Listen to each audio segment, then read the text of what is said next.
За то время, которое я здесь работаю, у нас убили 4 сотрудников.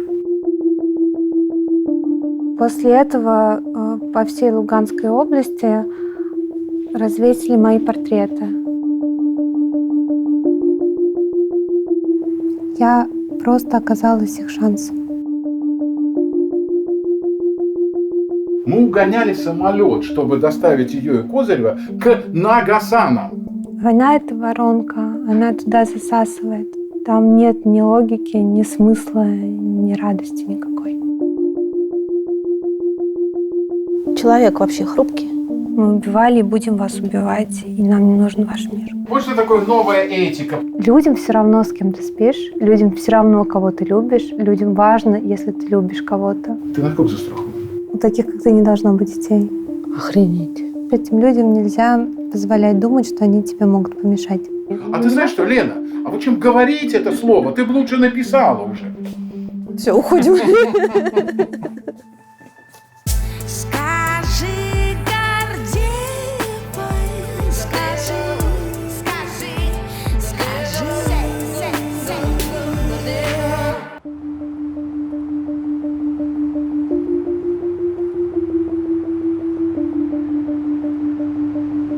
Здесь кабинет Политковской.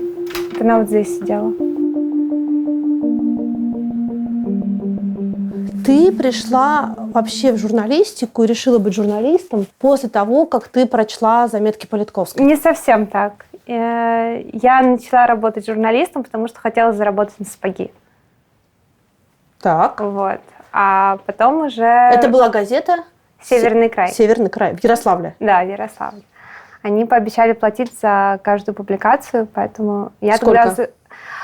Я не помню расценок, но я помню, что однажды за 3 материала из командировки мне заплатили 800 рублей, и это типа было очень много. Я на тот момент зарабатывала мытьем полов, и я просто решила, что писать приятнее, чем мыть полы. И, в общем, это так и оказалось. Вот. А потом уже закончила, когда 10 класс, я случайно купила новую газету и случайно прочитала статью Политковской. Ты помнишь, какую? Да. Какую? Это была статья про чеченских детей, которые выросли между 2 войнами, Первой и Второй Чеченской войной. Там была история мальчика, который запрещал своей маме слушать русские песни по радио, потому что у него федералы увели отца, и когда вернули, это был труп с отрезанным носом. И мальчик отказывался слушать русскую речь даже в песнях. И что с тобой было, когда ты это прочла? Сложно описать. Но я думала, что я знаю про то, в какой стране я живу. Я думала, что я знаю, что происходит. Ну, потому что я на тот момент уже работала в газете, я читала другие газеты, которые выписывала наша школа. Я смотрела все телевыпуски. И я думала, что я знаю, что, например, происходит в Чечне. А когда я это прочла, я поняла, что, во-первых, я поняла, что это правда. То есть ты ей поверила? Да. А во-вторых, это совершенно никак не состыковывалось с моей картиной мира вообще никак. И я начала читать остальные материалы в этом номере газеты, и они тоже никак не состыковывались с моей картиной мира. Ну и все, я поняла, что я не умею писать, я поняла, что то, чем я занимаюсь сейчас, это не журналистика, а что журналистика вот. Ты сразу хотела быть журналистом-расследователем? Я хотела делать расследования, я хотела делать репортажи, я хотела делать вот самую жизнь. Ты пришла за год до гибели Политковской? Да. Ты ее здесь встретила в редакции? Да. Какое впечатление она на тебя произвела? Но она приходила сюда только работать. Вот знаешь, у нас там есть бар, столовая мы баром зовем, так круче звучит. Вот. Она там никогда не сидела, не болтала, не курила. Она вот все время сидела здесь и писала. Либо писала, либо с кем-то разговаривала. И к ней часто стояли очереди из людей. То есть бывает, идешь к редакции, и ты видишь, такими группками люди стоят, ты к ним подходишь, говоришь, кому они? Такие, к Политковской. Ты заранее знаешь, что они к Политковской. Она была очень красивой, по-настоящему. Ну, то есть такая высокая, с белыми волосами, невероятной красоты женщины, невероятной. Иногда и на столе яблоки оставляла, ну, типа, чтобы она поела. Вот. А вообще у меня был план, что я вырасту, стану крутой журналисткой, и вот тогда я к ней подойду и скажу, что Анна Степановна, спасибо вам огромное, я вам так обязана, вы не знаете, но благодаря вам, ла-ла-ла, вот это все. Вот. Ну и в итоге в апреле 2006 меня взяли в штат, а в октябре ее убили. То есть вы даже не познакомились? Мы разговаривали один раз, возможно. Очень коротко, потому что я очень стеснялась. И я почему-то думала, что у меня очень много времени. Вот. Больше я этой ошибки не допускаю. А когда ее убили, ты хотя бы на одну секунду задумалась о том, что, возможно, тебе не надо этим заниматься? Нет, конечно. Тебе не стало страшно, ты не спроецировала это на себя? Во-первых, за то время, которое я здесь работаю, у нас убили 4 сотрудников. Просто как бы Политковскую при мне убили первой. Потом был Стас Маркелов, Настя Бурова, Наташа Стемирова.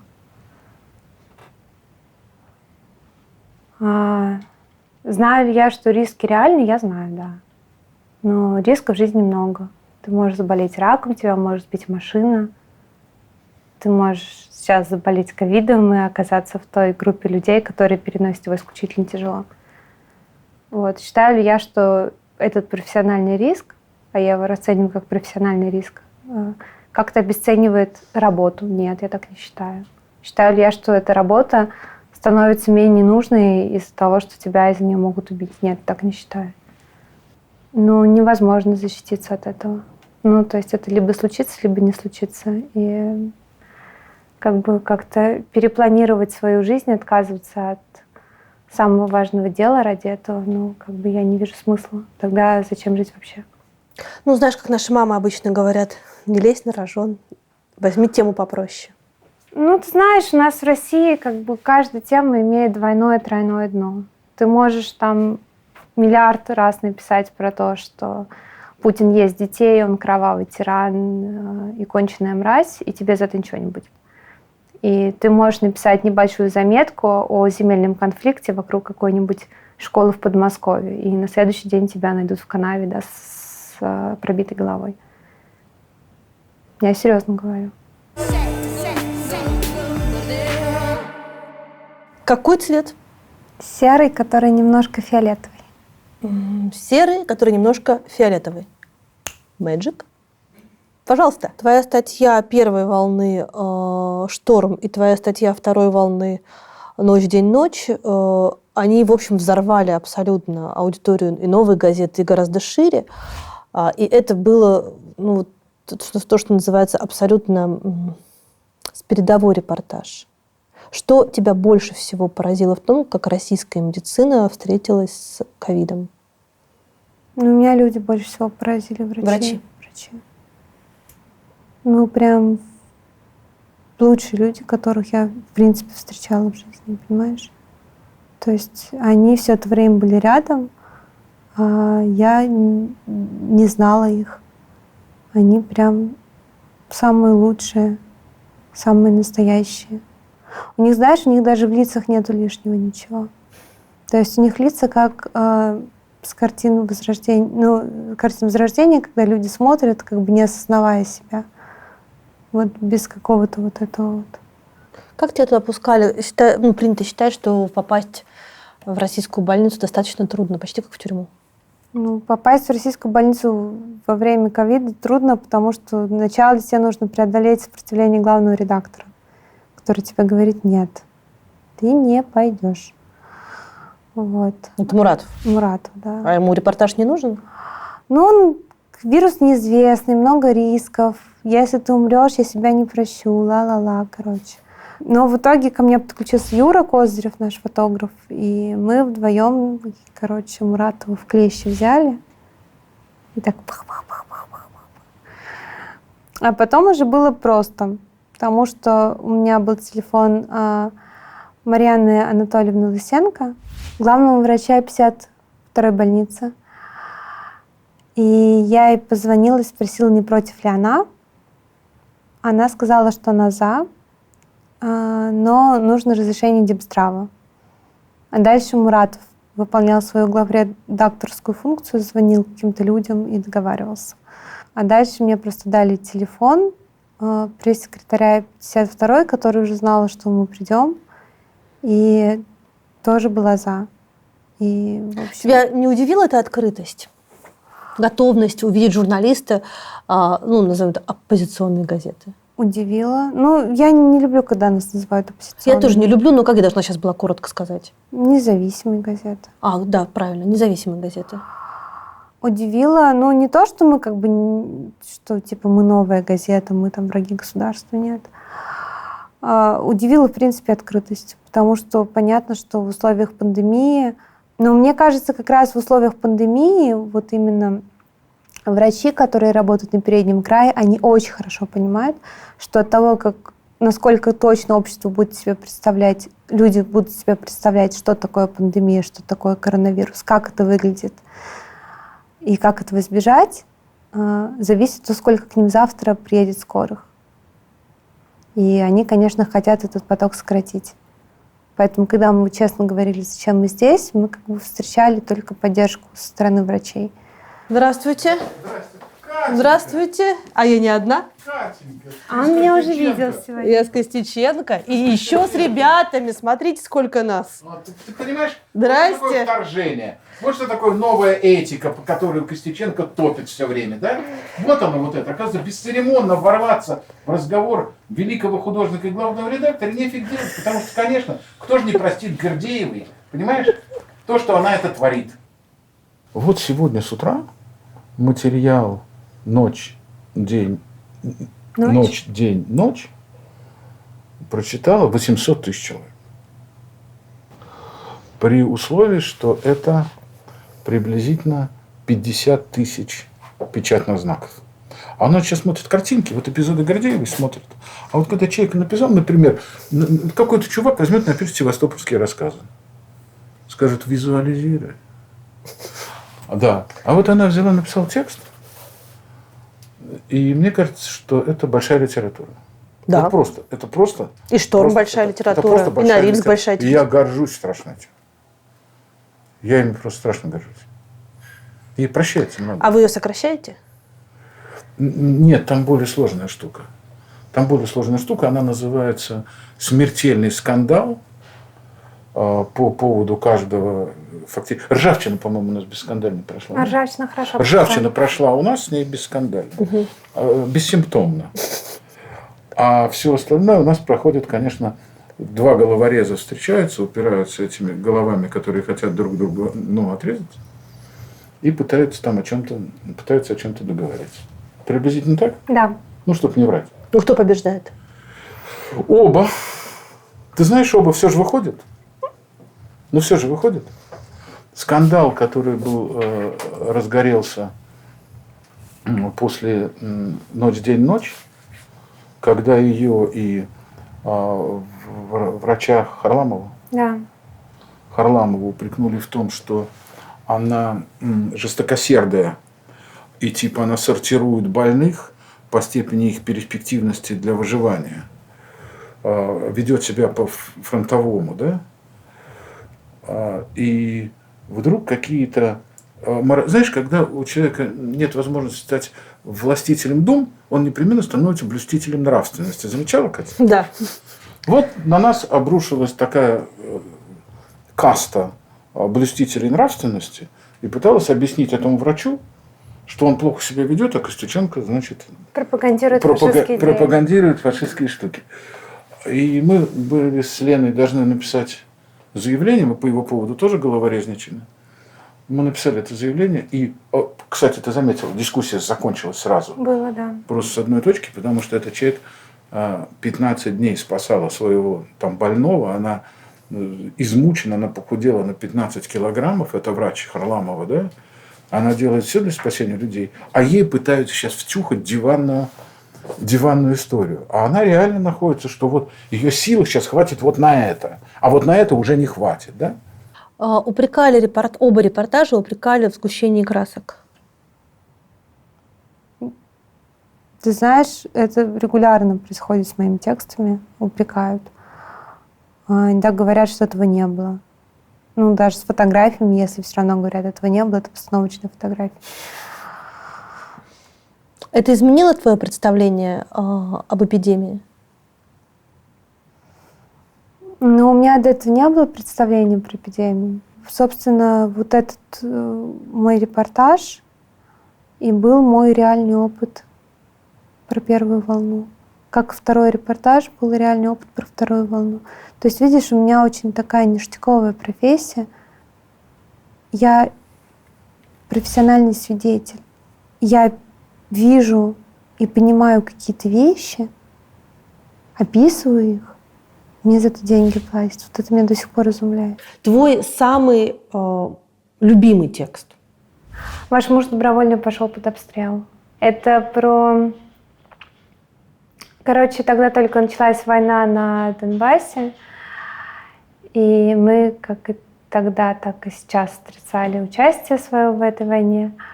Мы в смысле Россия? Мы в смысле Россия, да. В общем, руководство самопровозглашенной Донецкой Народной Республики, они собрали в грузовик трупы россиян, которые погибли при защите Донецкого аэропорта, и отправили их в Россию.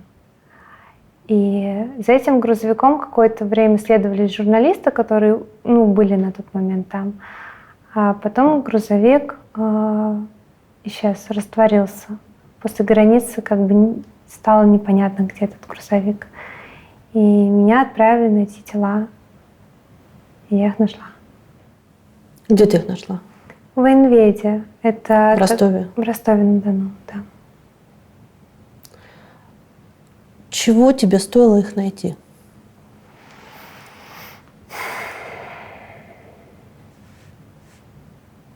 Ну, это было жестко, конечно. Я-то знала, что они там. Это очевидно. Я обзвонила все морги, было понятно, что по размеру подходит только военвед.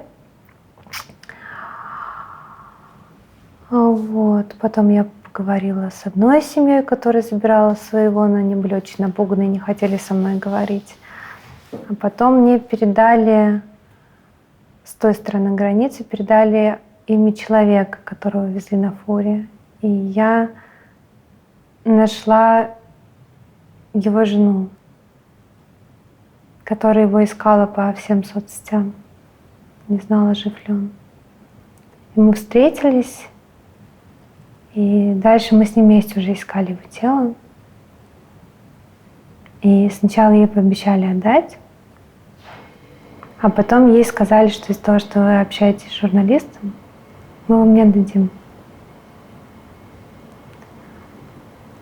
И вот это был очень тяжелый момент для меня. Ты почувствовала себя виноватой?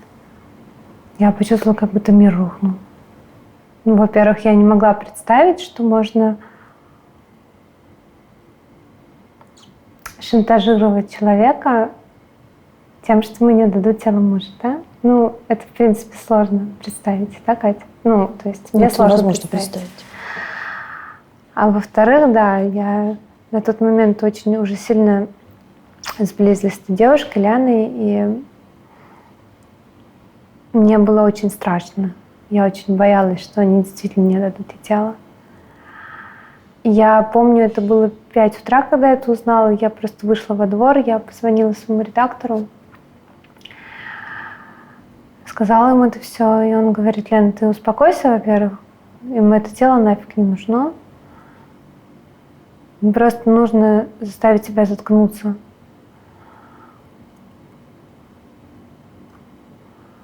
И ты должна сделать вид, что ты заткнулась. И все, я осталась в Ростове, я отменила все встречи там с источниками, с людьми, со всеми. Просто гуляла по городу, на рынок ходила, там ягоды ела. А через 3 дня мне передали, что тело отдали и его похоронили. И тогда я написала текст. Она больше с тобой не общалась? Мы созванивались 1 раз после.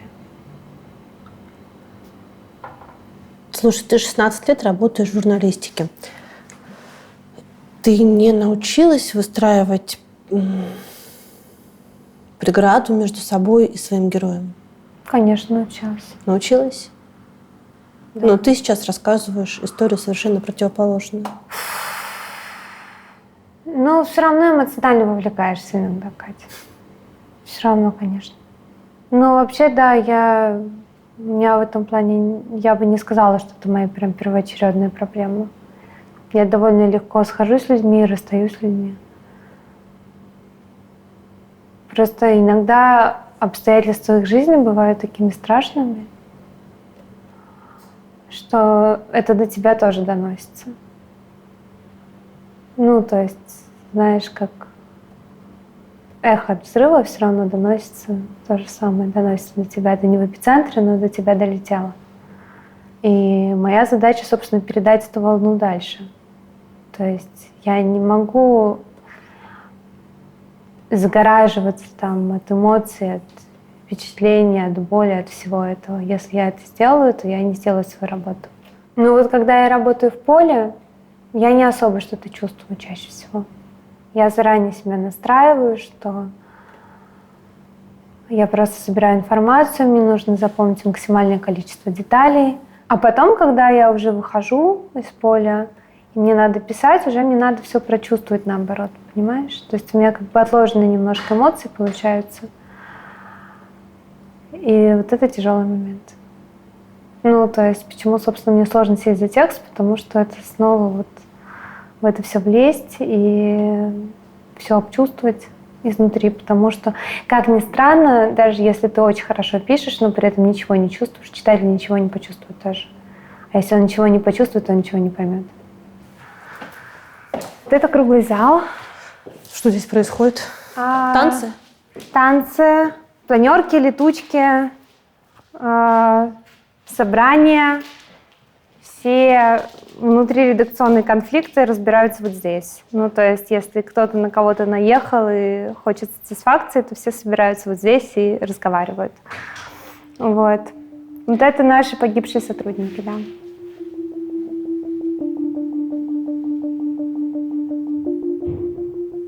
Но на самом деле это новая единственная газета, у которой есть такой список погибших сотрудников. Да. С чем это связано, как ты думаешь? Ну, мы особенные. Ты ощущаешь, что ты работаешь в особенном издании? Да, конечно. Может быть, именно из-за того, что мы часто теряем сотрудников, мы как-то чувствуем себя друг другу очень близкими. И, ну, не знаю, я, например, если с кем-то поссорюсь, я стараюсь как можно скорее помириться.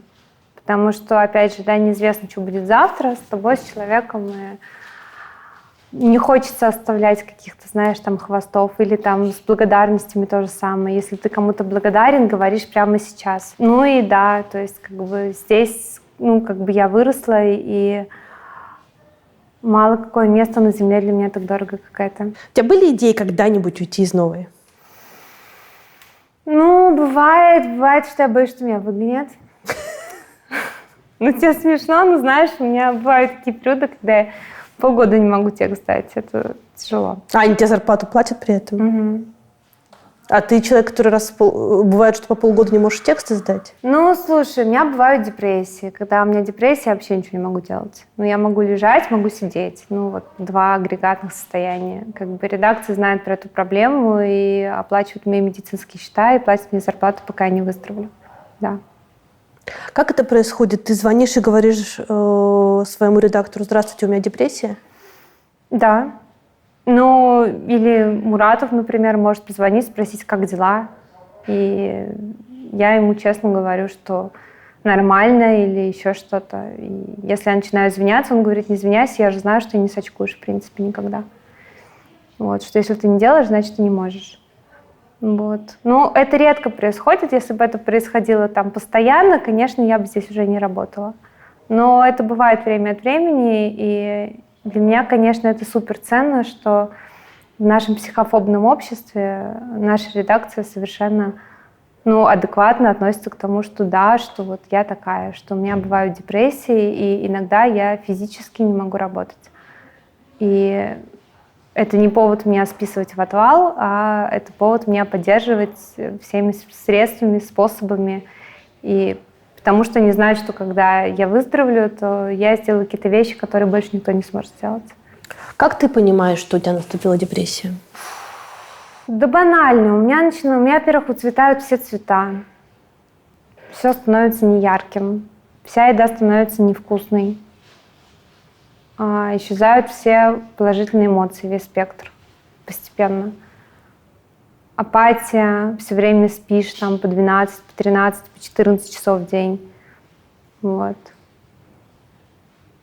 Ну и все, и это значит, что настало время идти к врачу и спрашивать, оно или не оно. Я иду к врачу, врач долго со мной разговаривает, иногда говорит: нет, тебе показалось, ты просто очень устала, тебе надо поспать недельку и потом обратно к работе. А иногда говорит: да, это оно. Вот. И мы начинаем лечение. Я пью таблетки, пока не поправлюсь. Сколько времени ты провела на Донбассе? Так, если считать вместе все дни, которые там была, то получается где-то 1,5 месяца, 2 месяца, может быть. За 2 года в общей сложности? Да. Это был твой выбор? Конечно, у нас очередь стояла. Почему? Все хотели поехать работать туда. Это психически нормально? Да, конечно. Это для журналиста это нормально. Что ты там хотела увидеть своими глазами? Почему тебе важно было туда поехать? Потому что это война, которую ведет моя страна, и важно понять, что это. И это на самом деле первая моя такая большая война была. То есть вот там с артиллерией, вот с минными полями. Я до этого с этим не сталкивалась. Когда ты туда попала? Я начала работать про войну еще до того, как я туда въехала. То есть вот эта вот история, когда я искала трупы, которые вывозили в Ростов из Донецкого аэропорта. После этого по всей Луганской области развесили мои портреты. На всех зданиях администрации, на КПП, чтобы меня поймать. Поэтому в ЛНР я так и не въехала. То есть я работала в ДНР и с украинской стороны. В ЛНР, в Луганскую народную республику? Да. То есть я работала в Донецкой народной республике и с украинской стороны. И я начала работать зимой 2015 года. Вот прямо ранней зимой, январь. Тогда как раз Горловка была в полукольце, и шли очень активные бои. Что из того, что там увидела уже своими глазами, не соответствовало твоим ожиданиям? Все. Все. Например? Я же знала такую большую войну только из, художественных произведений, из каких-то текстов Алексеевич. Алексеевич ближе всего оказалось, и Ванигут еще. Угу. Война — это прежде всего грязь. То есть вот эта тяжелая техника, которая ходит, она продавливает верхний слой земли, и из-под него вылезает такая жижа. Летом это пыль, а все остальное время года это такая взвесь с водой, жижа такая, такого цвета специального. И это покрывает все. Это покрывает машины, дома, людей, собак. Очень много собак брошенных. И очень много уставших и невыспавшихся людей с оружием. И женщин, которые завернуты во все. И кроме этого там ничего нет. То есть я все ждала в какой-то момент, когда я увижу, какой-то условно героизм, какие-то порывы, понимание того, что происходит, хотя бы понимание того, что происходит. Но кроме этой грязи, собак, мужиков, женщин, там ничего нет. И это чудовищно на самом деле. То есть это такая невообразимая, чудовищная хуйня, которой просто не должно существовать. война. Там нет ни логики, ни смысла, ни радости никакой. Ты получила хотя бы какое-то объяснение того, почему люди из России в таком большом количестве, по своей воле, это же не был призыв все-таки в основном, по своей воле шли воевать туда? Во-первых, там участвовали наши военные, срочники, контрактники. В массе свои контрактники, но срочники тоже попадались. Это была принудительная война? Отчасти да. Отчасти это были добровольцы, которых набирали массово через военкоматы, кстати говоря. Отчасти это были просто ребята, которые приехали туда тоже за смыслом, за каким-то. Кто-то ехал за смыслом, кто-то ехал выплачивать кредиты. Кто-то ехал, потому что в его родном городе все, что он мог достичь, это охранник пятерочки за 10 тысяч рублей в месяц. А там ему предлагали поучаствовать в судьбе мира. И человек ехал участвовать в судьбе мира. И оказывался там в глубоком травматическом недоумении. Кого было больше? Тех, кто за смыслом, за адреналином, за деньгами или за правду? Я не считала. Но нужно понимать, что кроме россиян там активно участвовали местные. То есть донецкие, луганские ребята или из других городов Украины, которые приезжали воевать за эти земли со стороны республик. То есть за сепаратизм? Да. Они были, и они как раз были очень мотивированы. Они были очень мотивированы и по-разному. То есть кто-то тоже был мотивирован, потому что, например, нечего было есть, закрыли шахты, и надо было обеспечивать семьи. Но чем дольше шла война, тем больше было людей, мотивированных смертью. У них кого-то... Смертью близких. Да, у них кого-то убивали, или они были свидетелями чего-то, с чем они не могли жить, и они брали в руки оружие. И я знаю, что официальная украинская политика отрицает наличие этих людей. То есть с официальной украинской точки зрения за сепаратизм воевали только русские? Только русские, либо купленные за деньги, кто продался. А с официальной российской точки зрения россиян там вообще не было. Понятно. Были только там добровольцы какие-то безумные. Ты все-таки девчонка, и страшно ли тебе там было просто по-человечески? Я слабо боюсь. Я чаще не боюсь, а если боюсь, то я разговаривала с другими людьми, которые, спрашивала их, как они чувствуют страх. И то, что я чувствую, это по-другому немножко, слабее гораздо. Но у меня была одна ситуация, когда я, по-настоящему испугалась. Что это было? Есть такой населенный пункт Шахта 6-7. Угу. Это поселочек, там 3 улицы. Это от Горловки вверх.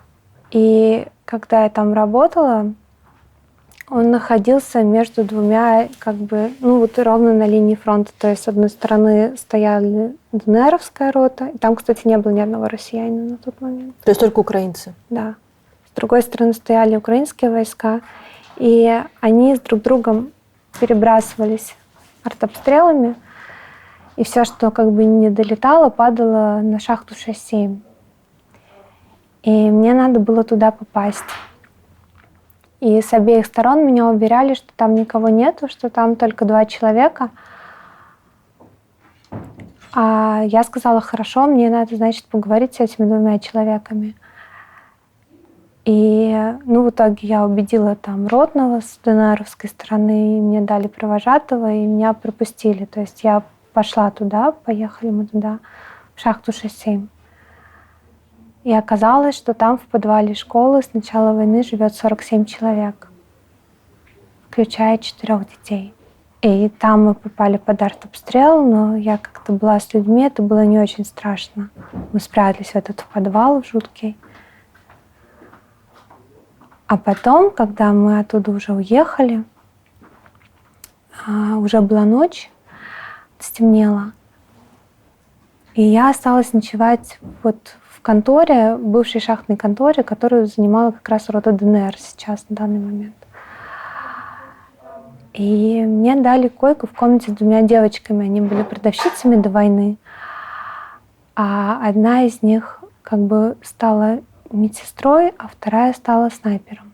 И они сидели, смотрели «Дом-2», а я сидела, расшифровывала в наушниках.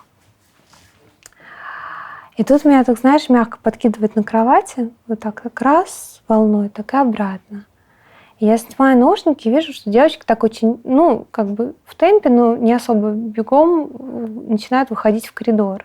И я как бы схватываю все, ну, там, компьютер, да, компьютер, диктофон, тетрадку, и за ними побегаю. И тут снова, ну, удар, и внизу крик, кто-то кричит. И девочка, медсестра, бежит вниз, я бегу за ней, и там как бы попали, то есть прям попали. И мальчику одному попал осколок в живот. И у него как бы, ну вот... И она начинает его как-то волочь куда-то в комнаты. А я понимаю, что мне, наверное, надо обратно подняться наверх или не подняться. И вот это вот недоумение. Я поднимаюсь наверх, и там все стоят вдоль стен, вдоль коридора. Я тоже стою у какой-то стены, и вот эта девочка-снайпер так тоже медленно говорит мне, ну, ты здесь лучше не стой, потому что сейчас взорвется это окно, и в тебя прилетит. И я не понимала, где встать. И я начала просто метаться по этому коридору. То есть там не то, что там ну, просто метаться. Я встала у одной стены, мне там казалось, что она не капитальная. Я встала у другой стены, я не могла найти себе места. А все продолжало бить, срываться. И там в коридор вышла жена ротного, и она увидела, что я в панике. И она говорит, пойдем со мной. И я пошла за ней, и там они с семьей, ротной семьей занимала 2 комнатки. И в одной комнатке был матрас, приваленный вот так к стене углом. И она так отодвигает матрас, говорит, садись туда. А там 2 девочки, их 2 дочки, им лет 9, наверное. И они в кукол играют. И я тоже со своим там, ноутбуком, тетрадкой села, меня закрыли этим матрасом. И вот я с этими девчонками сидела с куклами, пока не кончился артобстрел. Вот тогда я боялась. То есть они сидят вот в этом штабе, ну, где у них там пункт, да, база, будем считать так, с женой и с детьми. Да. Потому что их некуда деть или потому что так принято? Ну, они просто решили, что они по всей семье пойдут. Это действительно, понимаешь, война — это воронка, она туда засасывает, понимаешь, людей. И чем дольше она идет, тем больше она засасывает людей. Понимаешь, знаешь, почему вот эта девочка, снайпер, она, ну, почему пошла? Вот та, вторая, которая медсестра, она пошла, потому что закрылся магазин, и надо было есть, а был оклад медсестры, и она пошла на оклад медсестры. А девочка, которая снайпер, она пошла, потому что у нее есть брат, у брата была беременная жена. В Горловке они жили, ну, как и она в Горловке тоже жили. И эту беременную жену на остановке разорвало снарядом. А еще у нее есть 2 сына у этой девочки. И младший сын на тот момент, когда мы с ней познакомились, лежал в Донецке в реанимации с осколком в голове, в коме. И я про нее понимала, что даже если, условно говоря, подпишут мир, она возьмет свою винтовку, она возьмет все патроны, которые найдет, и будет ползать по этим донецким терриконам и отстреливать всех. Неважно кого. Неважно кого. То есть это, знаешь, это как рак. Ну, то есть он поражает. Очень легко начать, да, а как остановить, вообще непонятно. Я не понимаю, как это останавливается. Ну, то есть мы сейчас с тобой разговариваем, сколько лет прошло, война идет. Просто как бы про нее меньше пишут. Ты точно знаешь, что война идет, потому что ты же понимаешь, что везде пишут, что мир. Ну как мир? Раненые, убитые. Война идет. Человек вообще хрупкий. Очень. Его легко убить. Очень легко убить человека. Это знание никого не останавливало от войны. Ты знаешь, если бы, мне кажется, в этом виноваты мы, журналисты, и в этом виновато искусство в массе своей, потому что то, как описывается война, и то, как происходит война, это две большие разницы. Если бы про войну, понимаешь, в общественной морали нет разговора про войну как про убийство. То есть если бы про войну говорили как про убийство, что там одни люди убивают других людей, люди убивают друг друга, и если бы мы это расценивали как убийство и описывали как убийство, возможно, это бы кого-то тормозило. Но этого же нет. Я очень много думала про это. Я вот когда была на шахте 6-7, вот эти люди, которые жили в подвале, одну из них звали Татьяна Бутарович, такая женщина, пожилая.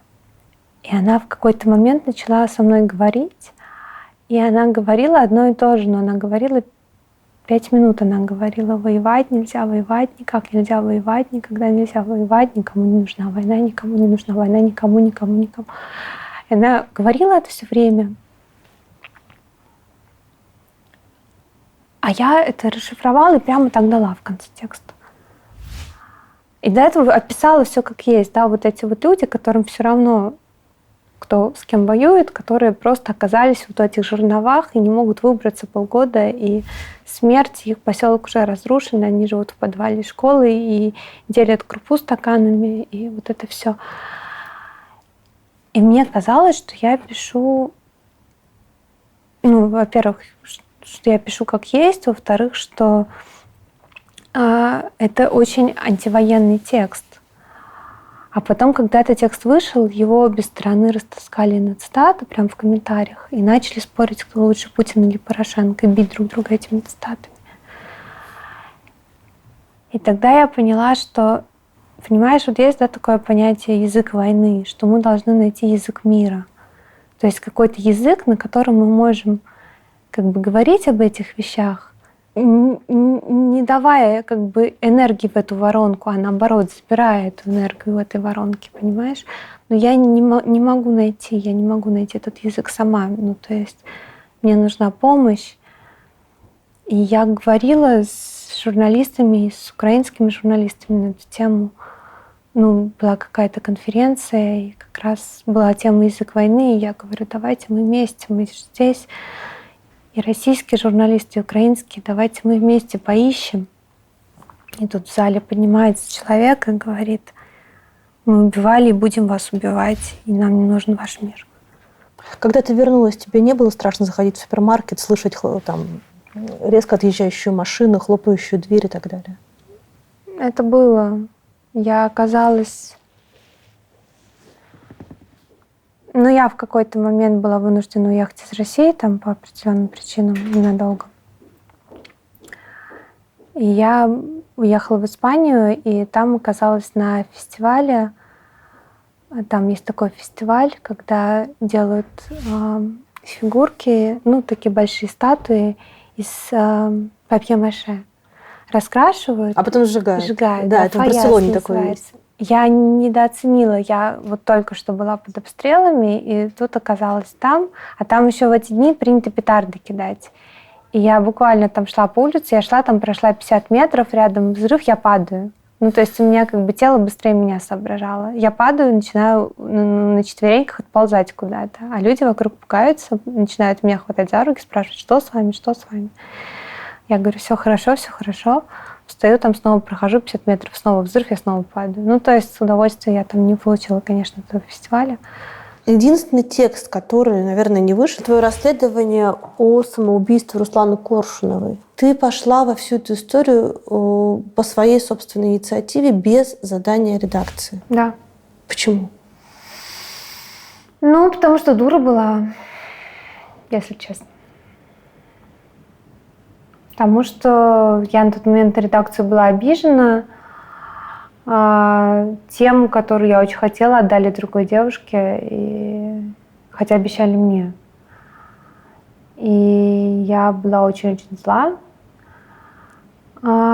И мне надо было как-то реабилитироваться, показать, какая я крутая, и, собственно... Чтобы они пожалели. Чтобы они пожалели, да. Чтобы они пожалели и передумали. И в следующий раз больше так не делали со мной. Вот. И тут как раз подвернулась вот эта коллаборация с британским журналистом, который предложил, собственно, сделать вместе эту историю. И я такая, типа, да, конечно, ура, вперед. Вот. Ну, в свое оправдание могу сказать, что мне на тот момент было 21 год, и мозгов у меня не было. Ну и все, и я тогда считала, ну, как и большинство сейчас считает, наверное, что секты и вот эта вот вся херня, она действует на слабых людей, либо на людей, которые хотят какого-то чуда, а я сильная и никакого чуда не хочу. Поэтому на меня это не должно сработать.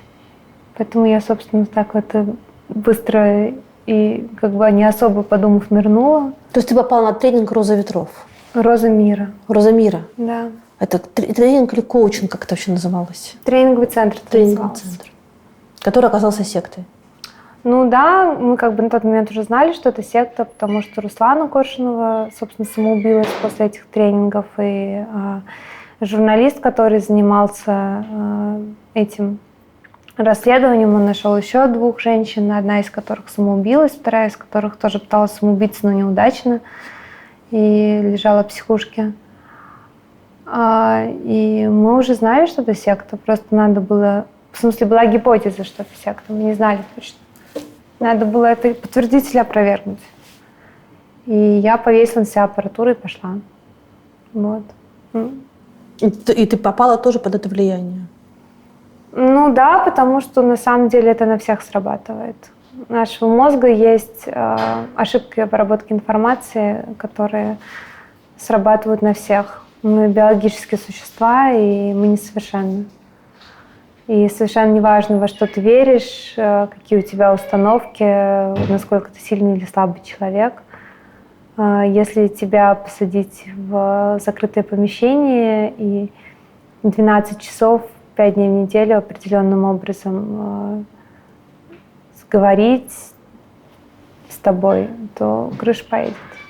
После этого у тебя начались депрессии? Да. Это произошло, когда тебе было 21 год. Был 21 год. Да. Ты рассказала об этом только... Здрасте. Ты рассказала об этом только в 2019 году. Угу. Почему? Ну, мне было страшно, потому что, прикинь, как можно относиться к журналистке, которой мозги промыла секта, и она попала в психушку. А потом я решила, что эта иллюзия неуязвимости, которая есть у нас, у каждого из нас, она очень опасна. И она опасна не только для меня, а в принципе для людей. И я скрываю, получается, информацию, которая важная. Просто потому, что я сыкую. Ну и решила, что хватит сыковать, потому что мне тогда было страшно за карьеру, почему я молчала. А потом я поняла, что карьера, она сама по себе ничего не стоит, если ты не следуешь тому, чему ты веришь, во что ты веришь. И если я знаю, что это важная история, то значит, она должна быть рассказана, несмотря на то, там, тяжело мне, не тяжело мне, страшно мне, не страшно мне. Как бы такая моя задача, такой мой долг. Ну и все, я это рассказала. Что случилось после того, как ты написала? Было очень-очень-очень много комментариев. Потом Facebook закрыл этот пост, удалил. Почему? Но они так и не объяснили, почему. Просто удалили без объяснения причин, но пост уже перепостили несколько других СМИ. И это уже начало расходиться там, и потом Facebook вернул пост. Но мне написали очень много людей со схожим опытом. До сих пор пишут. Написали много людей, которые потеряли близких в таких ситуациях. То есть, когда не повезло, и человек погиб. Почему ты не сделала из этого текст? Из чего? Из своего опыта и опыта этих людей, там наверняка из тех, кто тебе писал, могли бы найтись герои Могли бы, да. для расследования. Я решила, что я больше не буду заниматься сектами. Я один раз позанималась сектой. Это, наверное, единственная тема, которой я больше не буду заниматься. Ну, хотя, да, как бы хочешь насмешить Бога, расскажи ему про свои планы, да. Но на данный момент я не хочу заниматься темой сект. Я готова заниматься чем угодно, трупы искать, на войну ездить, под артобстрелом ползать, еще что-нибудь веселое. Но вот сектами я заниматься не хочу. Что такое Лена Костюченко для «Новой газеты»? Кто такая? Ну, это сильная головная боль. Человек с тяжелым омерзительным характером. Абсолютно блистательная. Мы вместе работаем сколько лет? 16. 16 лет. 16 лет мы досаждаем друг другу. Это большая, на самом деле, радость. Иметь дело с людьми ее масштаба. Неинтересно иметь дело с людьми пониженной достоверности. А вот она человек повышенной достоверности. Вот, например, даже в этом эпизоде с врачом мы хотели в заявлении там, сделать формулировку чуть мягче. Она говорит, тогда вы упрекаете меня в том, что я недобросовестно сделал свою работу. И этот аргумент на меня очень сильно подействовал. Мы нашли там правильные слова. Ей тяжело все это дается. Есть люди, которые легко пишут. Есть люди, которые легко пишут. Есть люди, которые, как Костюченко, она сходит с ума, ей становится физически плохо. Иногда она умирает. Во время работы ей отказывает организм. Настолько она выкладывается. Юра Козырев, получивший 6 орд пресс-фото и прошедший все войны на планете и привыкший работать в полевых условиях любой абсолютно сложности, просто любой, он говорит, я не могу работать с такой интенсивностью, как в поле работает Костюченко. Я устаю. Когда вот я встречаюсь и рядом с ней нахожусь, с такой, она по-другому абсолютно не может. Там ничего, никаких резервов, никаких ресурсов не сохраняется. После каждого материала, в принципе, конечно, крематорий. Каково это работать с фотографом в поле? Ну, фотограф – это как второе дыхание. Это очень важно, когда это есть. С Юрой классно работать. Он умеет растворяться и исчезать в пространстве. Прям он ходит, и его не видит. И это очень круто.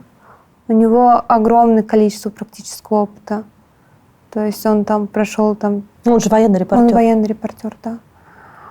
Вот. У него чуйка. При этом он очень заботливый. И при этом нам бывает вместе непросто. Сретесь? Ну, не то, что сремся. У нас с ним несколько разный подход к тому, что считать удачной и неудачной командировкой. То есть я считаю, что надо оставаться и работать до конца, до результата. Вот. А Юра считает, что если не прет, то надо уезжать. И вот на этом фоне бывают, конечно, какие-то эти... Кто выигрывает? Я. Why I'm not surprised? Но я не всегда оказываюсь права. Но да, я более настойчивая. Но я очень счастлива с Юрой работать. Это, конечно, нам уже в этом году 3 раза полностью давали номер. Газета «24 полосы» под мой текст, его фотографии. И, конечно, я не льщу себе, это происходило, потому что им хотелось напечатать фотографию Козырева размером А4. Ты считаешь, что твой текст без его фотографии работает? Он работает, но с фотографиями он работает гораздо мощнее. Его фотографии без моего текста тоже работают. Понимаешь, это как 2 голоса, которые вместе поют. И не хором. Как бы у каждого своя мелодия. Но вместе это получается полифония. Магия возникает. Кто из вас придумал ехать на Норильск? Муратов. Кто придумал ехать на Норильск? Муратов звонит, я плитку выбираю для квартиры. Звонит Муратов, говорит: Лена, не хочешь ты ехать в Норильск? А я знаю, что там какой-то разлив, не разлив. Такая: конечно, хочу. А конечно, хочу, потому что у меня тоже тогда был недописанный текст, и я была готова ехать куда угодно, только бы текст не дописывать. Знала бы я. Я думала, что еду на 5 дней. Оставила кошку соседки, говорю: 5 дней меня не будет, покорми, пожалуйста. Она такая: да, хорошо. Вот. Сколько вы там провели? 3 недели. Очень тяжело было работать, Катя. Ну, это, в общем, текст, один из немногих текстов в российской журналистике, который описывает метод работы. То, как нам приходилось там работать, очень сильно обнажало то, в какой реальности мы там оказались, в какой реальности там люди живут, в принципе, в Норильске. Поэтому я не люблю вводить себя как персонажа в текст, но тут пришлось. Тебе было в какой-то момент страшно? В Норильске? Но я думаю, что после публикации скорее, чем в Норильске. Или в Норильске тоже было страшно? Нет, не было. Ну, в Норильске я не думаю, что было страшно. Ну, было страшно прососать, потому что когда вот это вот дисперсное давление, ты первые 7 дней вообще не понимаешь, что происходит, у тебя просто ничего не получается. Ты звонишь по телефону, люди не берут трубки или берут трубки, а потом никогда не отвечают больше. Все двери закрываются, тебе не получается нанять ни лодку, ни вертолет, ни сесть на корабль, ничего не получается, все разваливается, рассыпается. Ты думаешь, что просто какой-то бред происходит. И думаешь: я что-то делаю не так. Я звонила своей терапевтке из Норильска и говорю: у меня вообще, говорю, просто 7 дней, у меня полный голяк. Она говорит: Лен, у вас так раньше бывало? Я такая: нет, никогда. Она говорит: значит, что-то не так в этой картинке, присмотритесь. И потом, когда мы уже выяснили, что мы все это время были под плотным колпаком Департамента безопасности Норникеля и местного ФСБ, который с ним в одну дудит, это, конечно, много прояснило.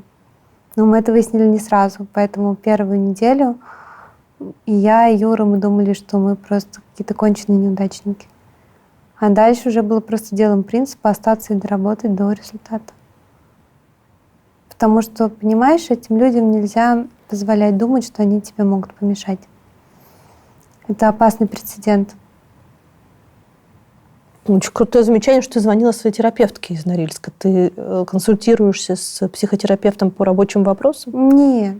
Ну, она она знает все мое нытье про то, что у меня тексты не пишутся.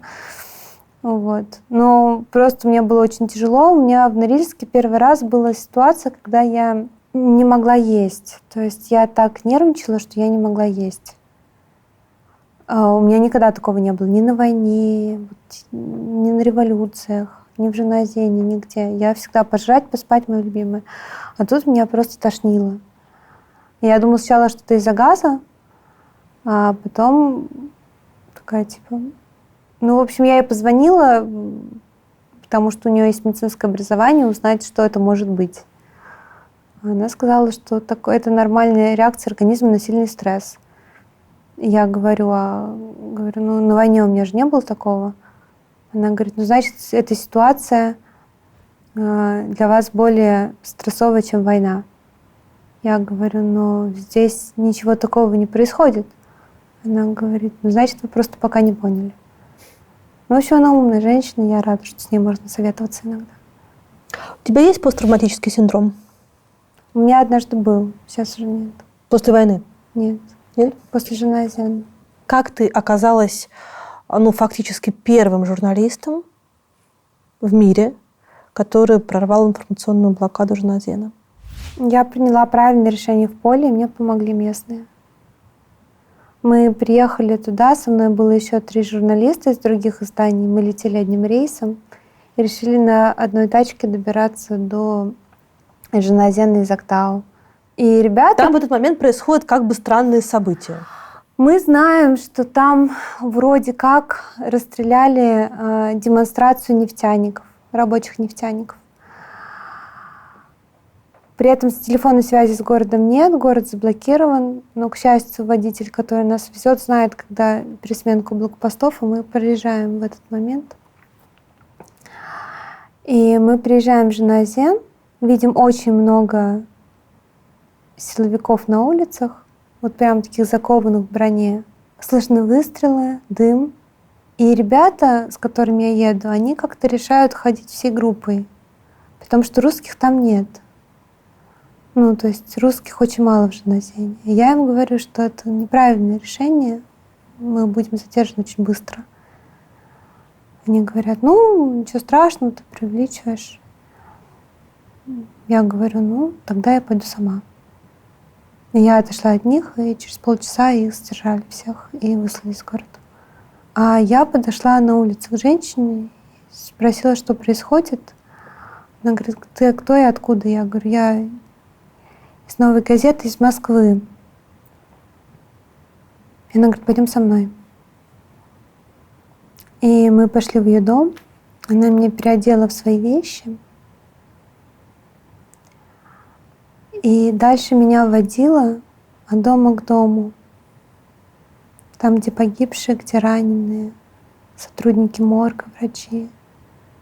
Она была беременна на тот момент, Катя.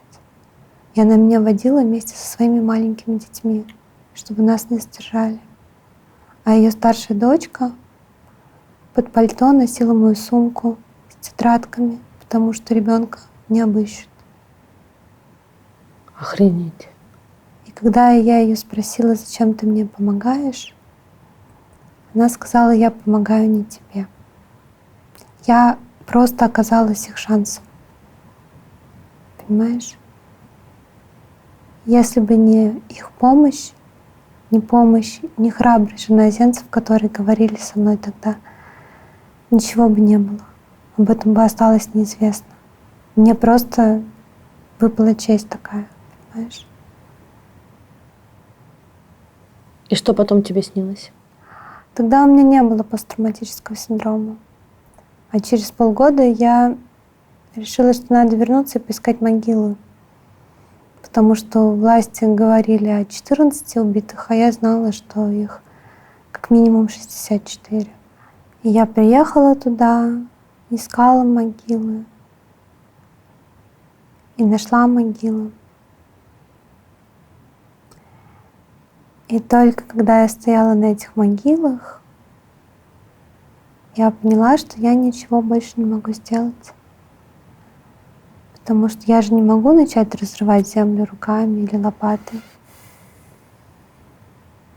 Нужны же освидетельствования, правильно? Нужно, чтобы рядом со мной стояли эксперты. А это тоталитарная страна, рядом со мной никто не встанет. И тогда я ставила ПТСР.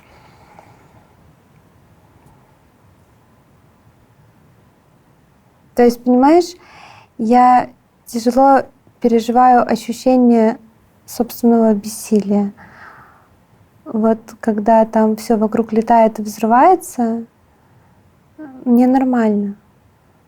А когда я упираюсь в границу своих возможностей и понимаю, что я не могу выполнить свой долг, вот это меня очень тяжело ломает. Да. Вам за нее страшно? Страшно было, например, что ее посадят за интервью с Дорджи Батамункуевым, этим бурятским, значит, танкистом, который рассказал неприкрытую правду о войне. Угу. Тогда было достаточное количество очень реалистичных угроз.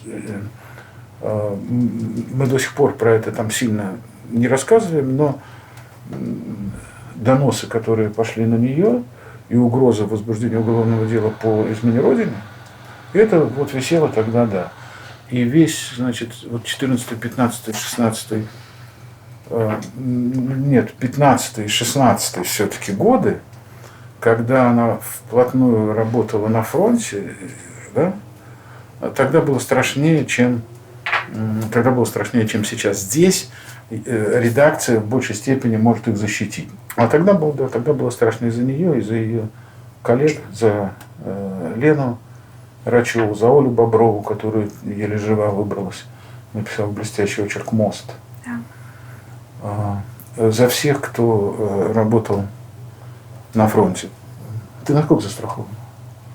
На 2 миллиона. На 2 миллиона. Вот на 2 миллиона я за нее борюсь. Расскажи о своей семье. У меня есть мама и сестра. Мама учительница была до недавнего времени, из-за коронавируса ушла из школы. Вообще она была большой советский ученый, химик, она изобретала краски. Потом в 90-е годы науки не было денег, ей надо было поднимать меня на ноги. Мама ее болела и была жива тогда. Поэтому она ушла из науки и 10 лет работала на 3, кажется, работах. То есть она преподавала в школе с задержкой наплатили, она мыла полы. Это 90-е? Да. И она еще стирала пленки в детском саду. Я и моя сестра, она приемная, мы взяли ее из детского дома, когда ей было 6 лет. Сейчас она выросла, и она фотограф. Это 90-е, и твоя мама берет ребенка из детского дома. У тебя лихая очень мама. Да. Но так получилось, мы познакомились при таких обстоятельствах, когда я лежала в больнице, мне было 9 лет, и я умирала. От чего? У меня был гломерулонефрит. Знаешь, что такое? Почки замещаются соединительной тканью. И я не должна была выжить вообще никак. Ну, то есть то, что я тут сижу, это прям медицинское чудо. Про меня даже в каких-то журналах написали. Ты попала на страницы прессы задолго до того, как начала писать. Да. И мама тогда, понятное дело, ходила ко мне каждый день и как-то пыталась все это пережить. И она в какой-то момент в коридоре увидела девочку, у которой не везде была кожа. Ну, то есть где-то была, где-то не была. Такой там на руках, на ногах. Девочка была обрита наголо. И она заметила, что девочки-то все шарахаются. И моя мама, она такой человек, если все шарахаются, надо подойти. И она подошла и начала с ней разговаривать, а потом заметила, что медсестра делает какие-то знаки ей там на заднем плане. В итоге она там договорилась с девочкой, подошла к медсестре. Медсестра сказала, что эта девочка детдомовка, и не привязывайтесь к ней. У вас у самой там типа ребенок. В общем, мама ее послала и повела Свету ко мне знакомиться. Вот. Мы ее навещали сначала в больнице, я выписалась в какой-то момент, потом в детском доме, а потом стало понятно, что надо как-то решать, и что внутри системы она не выживет.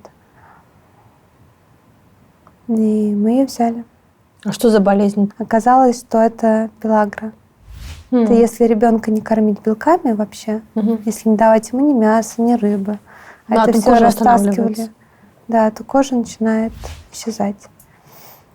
У них в 90-е из детских домов выносили мясо, рыбу для своих детей, тех, кто там работал.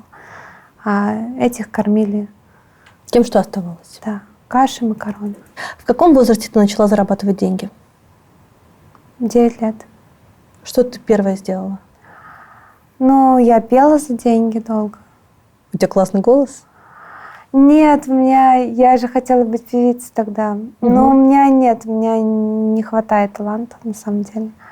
Мне кажется, ты привираешь. Нет, я не привираю, Катя. Это было одно из моих главных жизненных разочарований, когда я поняла в какой-то момент, что я не смогу стать певицей, потому что у меня нет таланта. Очень грустно было. Пела ты за деньги, тем не менее. Да. А где, да. в Переходе? Нет, у нас в Ярославле тогда не было переходов, это же Ярославль. Это был вокальный ансамбль. Мы ходили, давали концерты по всяким больницам, воинским частям, каким-то учреждениям и зарабатывали деньги. Вот. На самом деле это была очень крутая возможность, потому что я говорю, что маме задерживали зарплату, бывало на 3-4 месяца. И прям бывало, что те денежки, которые я приносила, они прям сразу шли на продукты, потому что, больше не было. Что потом ты делала, чтобы заработать? Я корчевала кусты, я мыла полы. Полы я долго мыла, я прям профессионально мою полы. Один из твоих очень крутых текстов, текст расследования про Кущевку. А ты появляешься на месте, где произошло чудовищное преступление, кровожадное, страшное, ниточки которого тянутся, в общем, по всему криминальному югу. Что называется, посмотри на себя в зеркало. И вот они тебя видят. Как они реагируют? Ну, по-разному. Ну, мне на самом деле очень повезло с внешностью, если ты про это. Ну, то есть я девочка, меня не боятся. И это очень важно, когда тебя не боятся. Ну, или когда тебя боятся меньше, чем могли бы. Ну, то есть я показываю, что я безопасна, я показываю, что я здесь, чтобы слушать. А я в Кущевку приехала в какой-то очень правильный момент, тогда как раз поймали большую часть главарей банды, вот их ближайших прихвостней. И люди, они как раз пытались понять, что, собственно, с ними происходило все эти годы, 20 лет, собственно, как они жили. И им нужен был кто-то, с кем они будут говорить про это. И я просто там оказалась. Но были, конечно, такие сложные всякие моменты, например, было непонятно, как искать изнасилованных девочек. Ну, то есть все знали, что девушек насиловали, девушек и девочек, школьниц и студенток. Ну, было непонятно, как искать. И я просто пришла в медучилище, дождалась большой перемены, когда там было много людей, девочек в основном. И я начала громко говорить, что «Здравствуйте, меня зовут так-то, так-то». Прямо в вестибюле? Прям, да, в коридоре. Меня зовут так-то, так-то, я журналистка «Новой газеты». Я знаю, что вы пережили очень страшные вещи. И я тоже в своей жизни переживала страшные вещи. И я хочу сейчас рассказать. И я начала громко рассказывать про какой-то свой личный опыт. Про что ты рассказывала? Ну, про то, как меня дважды пытались изнасиловать, и каким чудом мне повезло от этого спастись. А потом говорю, я живу в такой-то гостинице, и я буду очень счастлива выслушать вас, если вы захотите. А ты не боялась, что они подумают, что ты сумасшедшая? Нет. Какая разница? Они пришли? Да. В тот же вечер. Я понимала, что это единственный возможный способ, как бы, во-первых, к ним обратиться напрямую, да, не через ментов, не через, прости господи, преподавателей, которые все это видели и молчали. Не все, но большинство. И я понимала, что им очень важно, потому что я на тот момент уже знала, что изнасилованных девушек в Кущевке называют исходами. И я понимала, что им очень важно поговорить с кем-то, кто не считает так. Ну и вообще, я тебе говорю, что когда ты демонстрируешь герою собственную уязвимость, это работает. Ну, в данном случае это сработало, потому что они поняли, что я тоже переживала что-то подобное, и нам есть о чем поговорить. Зачем вообще людям нужна журналистика? Чтобы что-то понимать про мир, в котором они живут. Планировать свои действия. Как ты себе представляешь своего читателя? Ой, они очень разные. Ты знаешь, у меня недавно вышла одна семья, у них там история одна, сейчас мы ей будем заниматься, но не я конкретно, там другому журналисту отдала. Я их спрашиваю, а кто вам дал мой телефон? Ну, просто интересно было. Они говорят, сотрудник ФСБ. Я говорю, да? Они говорят, да, он ваш читатель.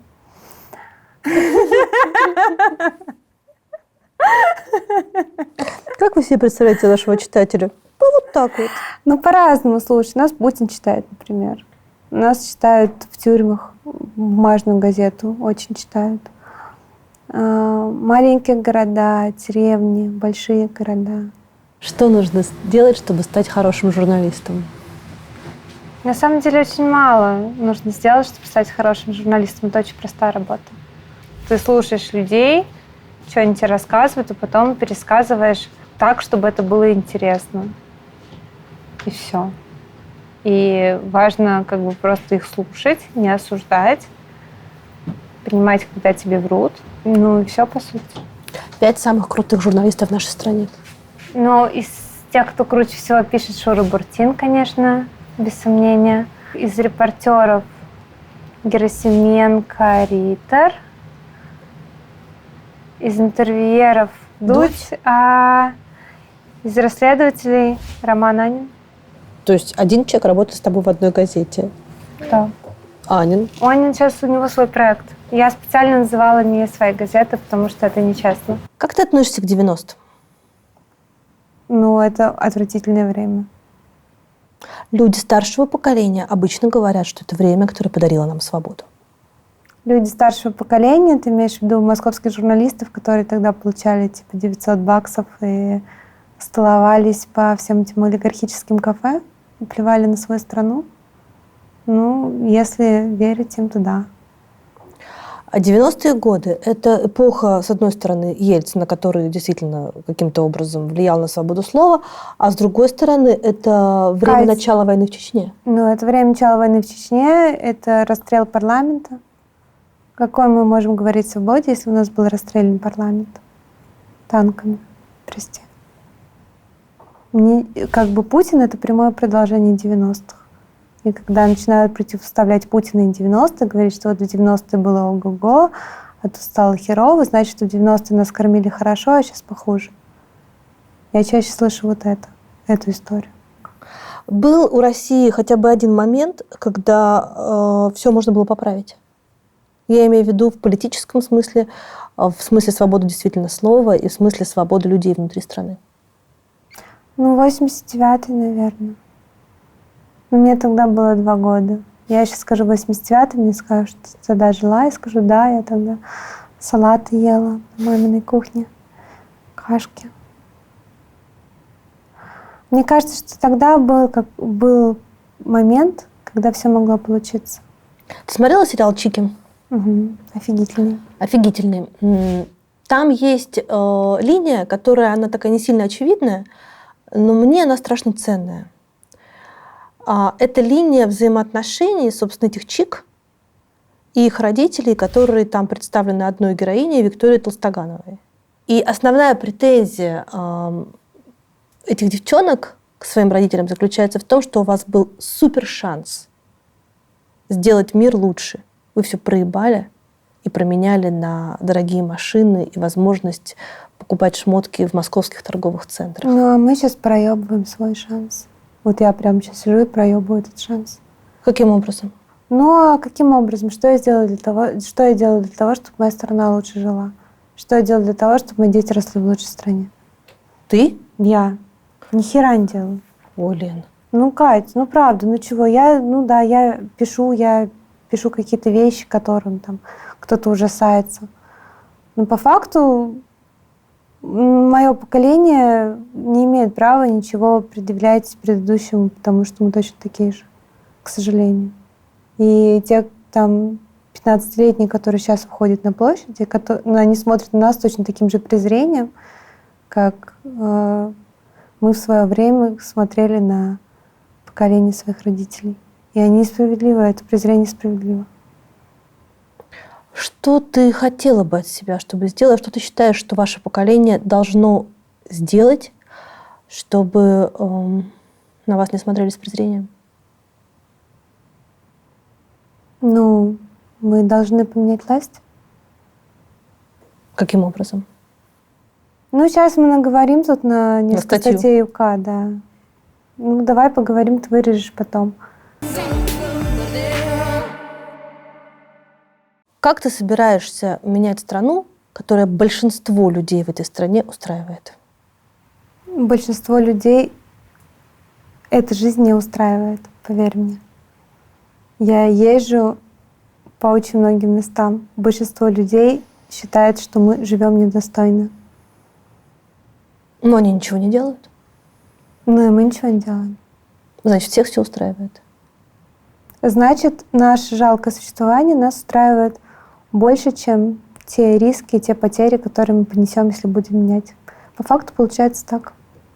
Ты помнишь, что последний срок сдачи Нагасанов и Долган 2 число, да? Да. Помнишь? Да. А знаешь почему? Потому что эти бедные народы могут не выжить, Лена. Поскольку ты пишешь это уже. Больше того, Катя, я тебе объясню. Для того, чтобы она добралась до Черт, зачем мы Долган зашли? и Нагасан, да? Нганасан. Нгасан. Нганасан. Нганасан. Да. Мы угоняли самолет, чтобы доставить ее и Козырева к Нагасанам, да? Нгасан. И вот с тех Да пор... нет, вы неправильно говорите. Скажи правильно. Нганасане. А ты знаешь что, Лена, а вы чем говорите это слово? Ты бы лучше написала уже. Лена допишет текст. Я вам обещаю. Я не знаю, видишь, она занята другим, она сейчас занята. Она снимает эпизод Гордеевой для «Медузы». Катя. Понимаешь? Я говорила. Поэтому я понимаю, это очень важное дело. Важное. Это очень важное Это дело. важное дело. И, безусловно, Лена 1 числа. 2. Нет, все изменилось. Последний вопрос. Что должно случиться, чтобы вы Лену уволили? Ну, например, вы сюда приезжаете 3 числа, а 2 числа материала нет. Пойдем. Все, уходим. Скажи, пожалуйста, ты сейчас влюблена? Да. В кого? Девушку, ее зовут Рэйчел. Она американка, и она скоро переедет в Россию, чтобы мы жили вместе. Класс. И она не боится ехать в Россию? Нет, она такая же шизанутая, как я. Да, потому что в норме ты переезжаешь к Рэйчел, и вы живете припеваючи. Ну, моя мама считает, что я ей ломаю жизнь. А ты как считаешь? А я считаю, что наоборот. А Рэйчел как считает? Что тоже наоборот. В какой момент своей жизни ты поняла, что ты влюбляешься в девочек? Ну, я влюблялась гораздо раньше, чем поняла, что я влюбляюсь. Ну, то есть у меня всегда были какие-то очень классные отмазки. То есть, например, она очень красивая, поэтому мне все время хочется на нее смотреть. Или она очень хороший человек, поэтому мне все время хочется с ней общаться. Ну, то есть вот такие вот вещи. Я про себя все до конца поняла, наверное, где-то только лет 20, наверное. И как ты себе это объяснила? Ну, в 20 у меня просто... Я там в очередной раз влюбилась, и там уже было совершенно крышесносное чувство. Прям вот голова просто потерялась. И уже нельзя было как бы отмазываться как-то. Ну, первое, что я загуглила, как перестать быть лесбиянкой. Довольно быстро выяснилось, что никак. У тебя был хороший Google. Да, вот я Обычно ходят же лечиться сразу. Вот я тоже думаю, что как-то почему-то этого Гугла нет у нашей Госдумы, например, да, там других политиков, прости господи. И почему этого Гугла нет у 90% людей? Ну, я не знаю. В общем, довольно быстро выяснилось, что это врожденная история и что она неотменяемая. Ну, потом я поплакала неделю, а потом решила признаться лучшему другу. И это было очень смешно, потому что я тогда лежала в больнице, у меня было какое-то там воспаление вены, ну, какая-то херня. И я ему позвонила и говорю: Толя, приезжай, пожалуйста, мне нужно тебе очень важное кое-что сказать. Он такой: Лена, что случилось? Я говорю: я не могу по телефону, но приезжай прямо сейчас. И он, короче, рванул через весь город. Он подумал, что у меня нашли рак, что я умираю, еще какая-нибудь история. В общем, он забегает в палату, говорит: Лена, что? Я говорю: Толь, пойдем выйдем во двор. В общем, мы выходим во двор, садимся. И он такой: Лена, ну... Я говорю: подожди, мне надо собраться. Говорю: понимаешь, я должна тебе кое-что важное сейчас сказать. Он говорит: Лен, пожалуйста, просто скажи, я с тобой до конца, я вот клянусь тебе, я с тобой до конца. Я говорю: Толя, я лесбиянка. Он такой: да, блядь, что ж такое? Я говорю: что?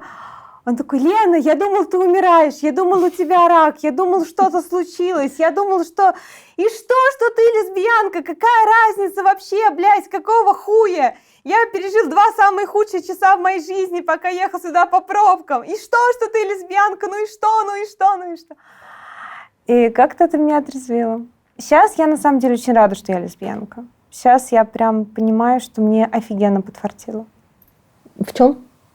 Ну, ты знаешь, когда ты понимаешь, что при любых раскладах ты там можешь быть там кем угодно, работать как угодно хорошо, идеально выглядеть 24 часа на 7, всегда правильно себя вести, не говорить слово хуй, понимаешь? Ну, то есть вот прям быть идеальной, но при этом все равно там, не знаю, найдется человек, который хочет, чтобы ты сгорела заживо. Это очень отрезвляет. То есть ты в том смысле, что даже если ты будешь самой прекрасной женщиной и журналистом на Земле, тебе все равно предъявят за то, что ты лесбиянка. Конечно. И в итоге понимаешь, что нет никакого смысла нравиться, можно быть примерно кем ты хочешь. И это, так себе открытие, на самом деле, не особо умное. Но когда ты его прям внутренне понимаешь и принимаешь, это дает столько свободы и столько сил. Ну и, конечно, я бы очень многих вещей про жизнь просто не поняла, если я не была бы в составе этой исключенной группы. Про государство, про свое не поняла, про людей, про то, как большинство считает, что другое меньшинство может как-то, знаешь, там ужаться и не отсвечивать. Вот это вот. Как о том, что ты лесбиянка, ты сказала маме? Ой, Кать, я готовилась. Я читала всякие тупые форумы. И существуют целые форумы, посвященные тому, как сказать родителям, что ты лесбиянка. Варианта не говорить не было? Нет, конечно, ты что. У меня есть друг, который не успел сказать своей маме. И мама умерла, и это очень страшно, когда ты не успела поговорить с мамой. И, в общем, я готовилась, там предлагалось предложить какую-нибудь литературу, показать там какие-нибудь фильмы. Там есть такой фильм «Слезовыжимательные молитвы за Бобби». Знаешь, да, сюжет? Короче. В общем, где-то на моих каких-то подходах мама уже что-то начала чувствовать. И в какой-то момент я приезжала в Ярославль, у меня там были какие-то дела, и я пошла гулять с собакой. А у меня из сумки высовывалась поздравительная открытка. И мама просто взяла открытку почитать. А эта открытка была от моей девушки. И когда я вернулась, мама просто вот так вот сидела, у нее в одной руке была эта открытка, и она такая смотрит на меня, говорит: Лена, ты лесбиянка? И я сказала «да». И потом она плакала 4 часа без остановки. Просто плакала 4 часа без остановки. Что она оплакивала? Наверное, какой-то образ в голове вот моей будущей жизни, которую она себе придумала, и которая, очевидно, будет другой. И это было очень тяжело, потому что я ее начала успокаивать, потому что на тех же форумах писали, например, о том, что обязательно скажите своим родителям, если вы планируете иметь детей, что у вас будут дети, потому что у многих гетеросексуалов есть страх, что ЛГБТ не рожают детей, что неправда.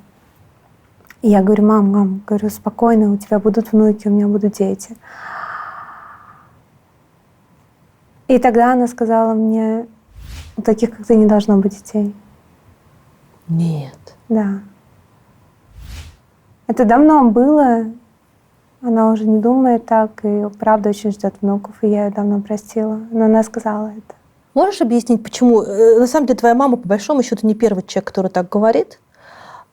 Почему люди считают, что у таких, как ты, не должно быть детей? Я не знаю. Потому что я, честно говоря, большого отличия вот между собой и тобой, например, не вижу. Давайте напрямую скажу. Я про себя поняла, что я лесбиянка в 20 лет, да. До этого у меня были отношения с мальчиками. Я их заводила, потому что в моем кругу общения это было принято. Считалось, твоя крутость измеряется тем, есть у тебя мальчик или нет, конечно, я хотела быть крутой. У меня были мальчики. То есть и опыт секса с мальчиками у тебя И тоже опыт был? секса с мальчиками у меня тоже был. И мальчики были замечательные во всех смыслах. Вот прям отличные ребята. Как бы мы с ними дружим до сих пор, как бы офигительные. Пацаны внимательные, нежные, умные, все такое. Но когда доходит до постели, ты понимаешь, что это совершенно не твое. И дело не только в постели. Дело в том, что когда ты по-настоящему влюблен в человека, любишь человека, ты это чувство, когда ты его знаешь, ты его уже ни с чем не спутаешь. Не спутаешь там ни с тем, что там тебе с кем-то прикольно тусить, да, и не с тем, что ай, как хорошо, что нас вместе видят рядом, какая мы красивая пара. Это все фигня. Когда ты по-настоящему любишь, у тебя весь мир вокруг тебя меняется волной, да, вот просто все меняется. И это чувство большой дар. Им невозможно заразиться, его невозможно как-то придумать себе, потому что это как-то модно, стильно, молодежно. Просто если тебе это дается просто, я не знаю, свыше. И спутать это ни с чем нельзя. И мне кажется, заставлять людей отказываться от любви — это одно из самых страшных преступлений, в принципе. Этого нельзя делать. Мне кажется, наиболее, на самом деле, важной в этом контексте помощь подросткам, которые обнаружили в себе нетрадиционную, как это называют, сексуальность. Что с этим обстоит, как с этим обстоит дело в нашей стране? Кто помогает этим детям и подросткам? А понимаешь, по закону им запрещено помогать. Вот тот самый закон по пропаганду гомосексуализма, он прямо запрещает помогать таким детям. Нельзя. Вот если ребенок придет, например, к школьному психологу, то психолог в соответствии с этим законом о пропаганде гомосексуализма должен сказать ему, что ты знаешь, ты социально неравноценен остальным.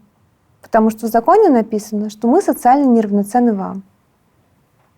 И это единственная правильная точка зрения на вопрос. Какой процент суицидов? Ты знаешь эту статистику? Какой процент суицидов среди подростков? ЛГБТ? Да. А эта статистика не ведется. Ну, в Америке она открытая. В Америке, да, у нас не ведется такая статистика. У нас даже не ведется статистика по преступлениям ненависти в отношении ЛГБТ. У нас их нет. А где проходит грань между журналистикой, социальной, заинтересованной, острой, и гражданским активизмом? Я сейчас ничего умного не скажу, все очень просто. Как бы пока ты лично не становишься тем, кто меняет мир, а ты как бы наблюдаешь, фиксируешь то, что происходит, ты журналист. Как только ты начинаешь менять мир или пытаться менять мир, как правило, ты активист. Ты уверена в том, что ты журналист и не становишься активистом? Ну, я какое-то время совмещала. Ну, то есть я была очень долго уличной ЛГБТ-активисткой, и при этом я продолжала работать в «Новой газете» как журналист. Но я для себя это просто развела, я не писала про ЛГБТ. То есть я приняла такое решение, сейчас оно мне кажется неправильным, потому что это тоже самоцензура. А потом все-таки жизнь меня заставила, и я писала про чеченских геев, для «Медузы» я писала, делала историю. Потом я делала историю про Лопунова. Это семья единственного заявителя по делу чеченских геев. Но на тот момент я уже перестала быть уличной ЛГБТ-активисткой. Поэтому... В 2011 году ты опубликовала обращение в Фейсбуке у себя о том, почему ты идешь на гей-парад. ЖЖ. В ЖЖ в 2011 году. Это еще ЖЖ, да. Там было какое-то бешеное количество тысяч комментариев. 10 тысяч. Это было, собственно, впервые в истории ЖЖ. Так и выяснилось, что в ЖЖ есть ограничения на комментарии, что больше 10 тысяч нельзя запостить под одним постом. Оно было достигнуто. Ты ходила и на гей-парад, и ты участвовала в акции поцелуев возле Государственной Думы. Я ее организовала. Против закона о гей-пропаганде, который собиралась принимать Государственная Дума, и приняла. Да. Ты во всем этом участвовала как журналист? Нет, конечно. Я всегда оставляла свое журналистское удостоверение дома, чтобы у ментов не было соблазна меня отпустить. Самое веселое, веселое в кавычках, было в том, что на всех этих акциях мы были вместе с моей девушкой, и нас сдерживали вместе. И, в общем, Это та девушка, с которой ты целуешься? Да, Аня Анькова. В редакции знали об этом? О чем? О том, что ты ЛГБТ-активистка, что целуешься со своей девушкой под стенами Госдумы. Все об этом знали, вся страна. Как к этому относились в редакции? Мы знаем много случаев того, как людей за их ориентацию увольняли из разнообразных СМИ и других организаций. Ты знаешь, когда я написала пост «Почему я иду на гей-парад», и мне прилетело в голову на этом гей-параде, и у меня была тяжелая травма головы, я начала терять слух. Мне тем же вечером позвонил Муратов. Он был где-то на севере России, в какой-то поездке. И он сказал, что он прерывает поездку и едет в Москву, чтобы меня увидеть. И он прилетел, пришел ко мне в больницу, мы с ним сидели в беседочке. И он сказал, что он и редакция полностью на моей стороне, и что любая медицина, которая возможна, которая мне нужна, редакция ее организует, и спросил, какие у меня проблемы в данный момент. А у меня была проблема в том, что у меня мама была очень шокирована и была в ужасе, что теперь ее уволят из школы. Она работала школьной учительницей. Муратов позвонил маме и сказал ей, по-моему, единственное, что могло как-то ее успокоить. Он, конечно, напиздел, но он такой сказал ей: Галина Федоровна, поверьте мне, когда ваша дочь получит Нобелевскую премию по литературе, всем будет совершенно все равно, с кем она спит. И моя мама такая начинает: конечно. Вот. И потом он написал текст Костюченко, характеристика для предъявления. И это был... Я опубликовал его в газете на сайте, где он рассказывал про меня и рассказывал, почему я не просто так вышла, и что он стоит на моей стороне. И это было, по-моему, первый раз в России, когда работодатель открыто поддержал ЛГБТ-активиста. Что-то в редакции поменялось в отношении тебя? В редакции стало гораздо меньше гомофобных шуток. Потому что легко шутить над какими-то непонятными... Над тем, кого здесь нет. Кого здесь нет, да. А когда вот конкретно Костюченко, да, и пошутите про нее, как-то сразу у людей мозги включаются. Вот.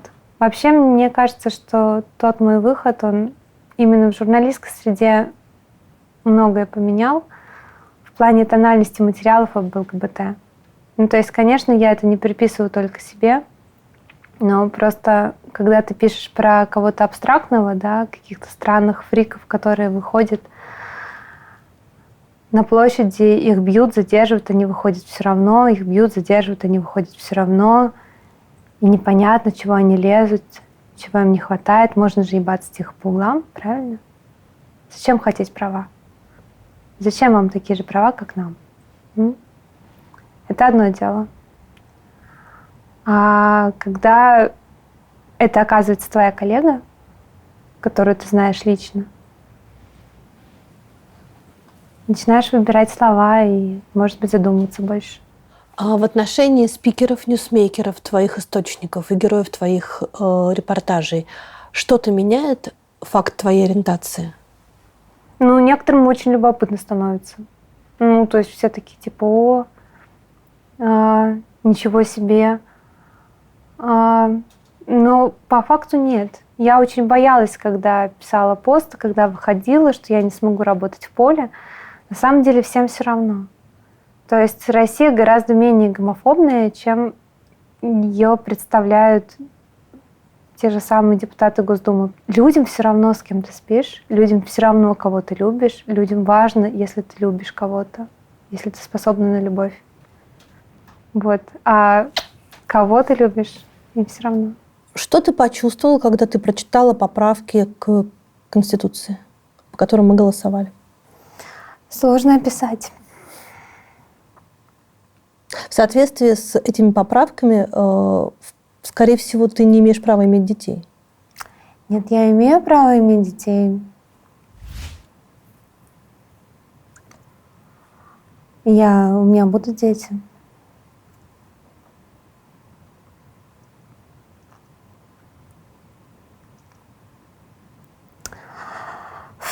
Сейчас. Я люблю свою страну.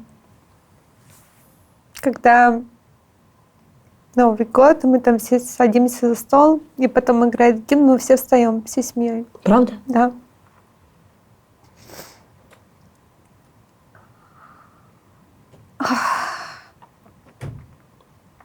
Всегда так было. Когда принимали этот закон про пропаганду гомосексуализма, меня мама очень просила уехать. А я ей сказала, что это просто кучка недоумков в Госдуме, причем независимых недоумков, а недоумков, которые нас по ветру держат. А моя страна от меня не отказывается. А сейчас ходили, проголосовали люди. И я понимаю, что, конечно, большинство из них не читало этих поправок. Но это было. Они проголосовали так. Я понимаю, что это было не про нас. Да? Но просто походя назвать, извини меня, в основном законе моей страны, который я уважаю, мою семью не семьей, какого черта? Я точно такой же человек.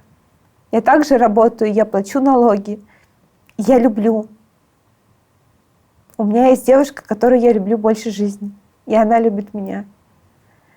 Почему мы не семья? Почему? Почему мы не можем заключить брак? Почему она не может прийти ко мне в больницу, если я там лежу без сознания? Почему она не сможет прийти мне в тюрьму, если я там окажусь? Почему, если я умру, наши дети поедут в детский дом, они останутся с ней? Понимаешь, Катя, вот эти вот вопросы, они какие-то вот... Я же, когда писала вот этот пост, да, почему я иду на гей-парад, я никак не ждала, что под ним будет 10 тысяч комментариев.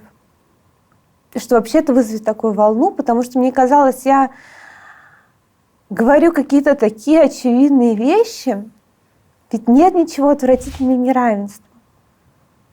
Как можно быть довольным, счастливым и радостным, если рядом с тобой есть люди, которым не позволено то, что позволено тебе?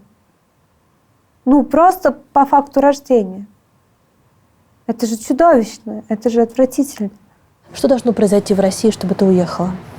Ну, ты знаешь, да, эту историю про то, что журналистам чем хуже, тем лучше.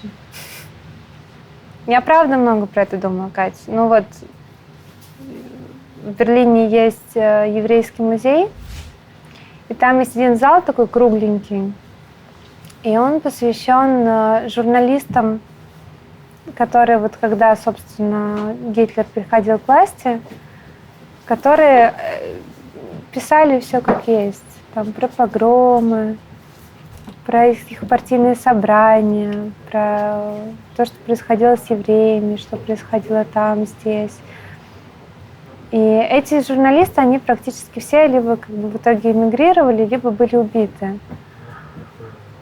Но я когда читала их тексты, классные тексты, там был перевод на английский, я думала о том, какая это честь оказаться журналистом в это время и в этом месте. То есть тебе судьба дает возможность быть свидетелем какого-то действительно поворотного, да, очень темного, но поворотного и важного момента. И отказываться от этого только ради того, чтобы там не получить по голове, нет. Ну, в смысле, я хочу жить в России так долго, сколько я смогу жить здесь. Ты веришь, что при твоей жизни в нашей стране, которую мы любим, что-то изменится таким образом, чтобы такой разговор был просто недопустим? Да, конечно. Честно веришь? Честно верю. Я правда в это верю, я знаю, что так и будет. Просто жалко терять это время. Понимаешь, вот мне 33. У меня сейчас самая офигительная пора. Ну, я не знаю, что будет дальше, может, дальше будет еще круче. Но сейчас реально очень круто. Сейчас так получилось, что я встретила свою любовь, да, и мы вместе. И сейчас, собственно, мне тоже хочется, понимаешь, мне хочется свадьбы, мне хочется детей, мне хочется вот этих вот всех вот приятных хлопот. На русском языке? На русском языке, да. Не где-то там на правах беженки, а здесь, у себя. Понимаешь, есть ЗАГС в Ярославле рядом с моим домом. Это прекрасный ЗАГС. Знаешь, там такие розовые колонны. Вот. Мне сейчас этого хочется. А если это все будет, когда мне будет 50, тоже будет круто. Но мне хочется сейчас. Я не понимаю, зачем ждать 20 лет. Что изменится за эти 20 лет, кроме того, что люди станут чуть более образованными и, может быть, начнут немножко больше думать про других. Почему они не могут подумать про других сейчас? Я не буду задавать тебе вопросы блиц. Мы обычно в конце задаем блиц. Потому что с тобой ответы на все эти вопросы очевидны. Вопросы о том, что будет ли женщина когда-нибудь президентом России. Обязательно. Свобода или безопасность, правда или сила. Давай, поскольку ты все-таки романтическая девушка, так или иначе, расскажи мне о том, какая будет Россия твоей мечты, нашей мечты, через 10 лет. Через 10 лет. Да? Очень короткий срок. По крайней мере, мы, скорее всего, доживем. У власти другой человек. Поправки в Конституцию отменены, закон о гей-пропаганде отменен, закон Димы Яковлева отменен. Еще много всякого дерьма отменено. Россия реально становится федерацией, то есть полномочий у регионов много. Налоги регионов остаются в регионах. На медицину тратится в 3 раза больше, чем на оборону, а не наоборот, как сейчас. В каждой столице региона открывается по научному институту. И по федеральной клинике. И по федеральной клинике. Нефть облагается сверхналогом. А налоги на наукоемкое производство, наоборот, убираются совсем. А еще у нас нормальный парламент. И проводится референдум по гей-бракам. И я прошу всех своих близких проголосовать «за». Все голосуют «за», и мы с Рэйчел идем в ЗАГС.